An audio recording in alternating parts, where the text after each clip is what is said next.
नमस्कार दोस्तों, राम राम। स्वागत है हमारे YouTube चैनल पे। जैसा आप सब जानते हैं कि सर्दियों का मौसम है और सर्दियों के मौसम में अगर सर्दी ना हो तो मज़ा क्या है, और सर्दी हो गई हो तो उसको कैसे ठीक करना, इस पर चर्चा करेंगे। बहुत लोगों को सर्दियों में एलर्जी हो जाती है। बहुत सारे लोग सर्दियों में नाक से पानी आने लगता है। सर्दी इतनी बढ़ जाती है कि बुखार भी आ जाता है लोगों को। ठंडा बहुत लगता है। ठंड में ठंड लगना आवश्यक है।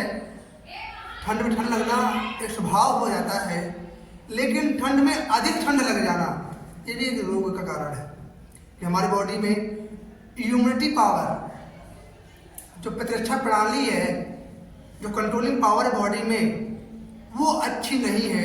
इसलिए हमें ठंडी बहुत लगती है। तो हम ऐसा क्या करें कि ठंडी में भी ठंड कम लगे, सर्दी से भी राहत मिल जाए। और हमने देखा हुआ है ठंडियों में हमारे गाल में खुरदरापन आएगा, चिटक जाते हैं। लिप में भी क्रैक हो जाता है, लिप हमारे क्रैक होने लगते हैं, ब्लड आने लगता है बहुत लोग सारे लिप्स में। पैरों में भी फटने लगते हैं, बेवाइयाँ हो जाती हैं। शरीर में रूखापन आ जाता है, बहुत ज़्यादा खौशी उड़ने लगती है, रूखापन आ जाता है बॉडी में। बालों में भी रुचियाँ बढ़ जाती हैं। ये सब ठंडी में अधिक हो जाता है। तो इस ठंडी में हम ऐसा क्या खाएं और ऐसा क्या करें कि जिससे हमें इन सब रोगों से मुक्ति मिल सके। तो उसमें सबसे अच्छा आपका प्रयोग है कि योग करें। और कुछ आपको हम टिप्स बता रहे हैं, छोटे छोटे नुस्खे हैं, उनका अगर प्रयोग करेंगे आप तो देखेंगे कि आपके जीवन में ठंडी का जो सीजन आ गया है इसमें बहुत कारगर होगा। आप सब जानते भी हैं, बहुत लोग जानते हैं कि ये खाएं तो वो हो जाएगा, वो खाएं हो जाएगा। मैं एक आपको सामान्य बातें बता रहा हूँ जो जीवन के लिए बहुत उपयोगी है। होता क्या है कि ठंडी में बहुत लोग मूली खाना बंद कर देते हैं, जुकाम हो जाएगा। नहीं, जिस सीजन में जो चीज मिले आपको उसका भरपूर प्रयोग करना। मूली खाने का समय क्या है? मूली खाने का समय आपका है सुबह नाश्ते के बाद। अगर खाते तो जुकाम नहीं होगा आपको, और खाली पेट खाए तो जुकाम तो हो ही जाएगा, शाम को खाएगा जुकाम तो हो ही जाएगा। ये जुकाम को नष्ट भी करता है मूली, लेकिन खाने के तरीके में बहुत बदलाव होता है। तो मैं बात ऐसे ही कर रहा था आपसे कि ठंडी में जो आपको मौसम अनुसार फल सब्जी मिलता है उसको सेवन करिए। हो सके तो गेहूं को अवॉइड करिए। बाजरा, मक्का, ज्वार आदि की रोटियां खाइए आप।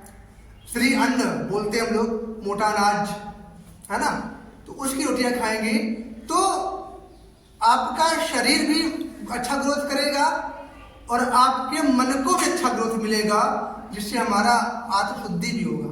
दूसरा हम आपको बताते प्रयोग कि इसमें बादाम बहुत अच्छा है, मूंगफली बहुत अच्छी है। कहा भी जाता है गरीबों के लिए मूंगफली अच्छी है और अमीरों के लिए बादाम। कुछ अंतर है विटामिन में, लेकिन प्रोटीन दोनों मात्रा में अच्छा मिलता है और काफ़ी हद तक आपको सपोर्ट मिलता है। तो मूंगफली का खाना कैसे है? हम लोग मूंगफली खाते हैं, नमक के साथ खाते हैं, चटनी के साथ खाते हैं, लेकिन नहीं, इसके खाने का भी तरीका है। मूंगफली और बादाम कैसे खाना है, आप अगर ये थोड़ा जानते हैं, अगर सीख लिया है आपने, तो आपके लिए उत्तम है। आप 5-6 बादाम शाम को पानी में भिगो दीजिए और फिर छील के सुबह खाइए और ऐसे चबा के खाइए कि बादाम मुंह में दूध बन जाए, पानी हो जाए, फिर खाएंगे। वो आपको नुकसान नहीं करेगा और आपको गर्माहट भी देगा और आपको ताकत भी देगा, चेहरे पर चमक भी लाएगा। अब मूंगफली खाने की बारी आती है। मूंगफली कैसे खाना है? मूंगफली को लगभग वही दोपहर के बाद दीजिए आप। गुड़ और मूंगफली खाइए। नमक को मूंगफली नहीं खाना बताया गया, चटनी मूंगफली नहीं। गुड़ और मूंगफली खाने से हमारे शरीर में बहुत ज़्यादा एनर्जी डेवलपमेंट होती है। मैं एक सामान्य भाषा में बात कर रहा हूँ, साइंटिफिक बात में बात नहीं कर रहा हूँ आपसे, एक सामान्य भाषा में बात कर रहा हूँ कि आपके शरीर में अधिक से अधिक पोषक तत्वों की पूर्ति कर देता है मूंगफली। ठंडी के लिए वरदान। मूंगफली, भुनी हुई मूंगफली खा सकते हैं, कच्ची मूंगफली खा सकते हैं आप। 3-4 बजे मूंगफली खाइए, क्या आनंद आता है। बहुत लोग क्या कहते हैं चटनी साथ मूंगफली खाते हैं, तो उतना लाभ तो मिलता है, गर्माहट तो आती बॉडी में, लेकिन जो गुड़ मूंगफली का कॉम्बिनेशन है, हम लोग इसमें गुड़ की पट्टी भी खाते हैं, मूंगफली दाने वाली, देखा होगा आपने, टिक्की बोलते हैं, और तो पैकिंग में भी आने लगे, उसका सेवन करते हैं आप, तो आपका बॉडी का जो टेम्परेचर है वो इक्वल रहेगा और आप अपने आप को सेफ रखेंगे।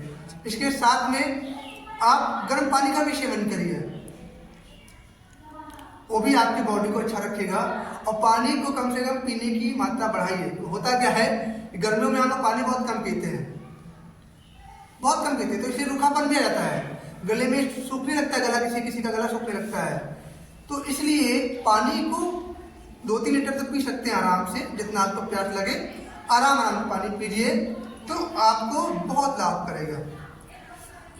इसके साथ में भी शाम को दूध पीते हैं आप, तो दूध में हल्दी डाल के पीजिए, और भी केसर डाल सकते हैं, दूध में केसर डाल सकते हैं।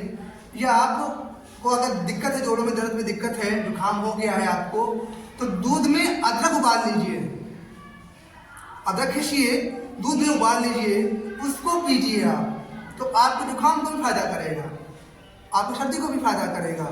और इसके साथ में भी आपको अगर अधिक जुकाम हो गया है तो अदरक की चटनी बनाइए गुड़ के साथ या शहद के साथ। अदरक को घिस लीजिए, कद्दूकस में अदरक को खूब घिसिएगा, फिर इसको पका लीजिएगा, शहद डाल करके थोड़ा गुड़ डाल के पका, चटनी बना लेते हैं इसकी, वो खाते हैं तो आपकी सर्दी में भी मान करता है। यह प्रयोग हम आगे आपको बताएंगे कि आपको क्या क्या सर्दी में और खाना चाहिए, कैसे बचाव कर सकते हैं, क्योंकि समय बहुत हो रहा है। तब तक के लिए नमस्कार, राम राम।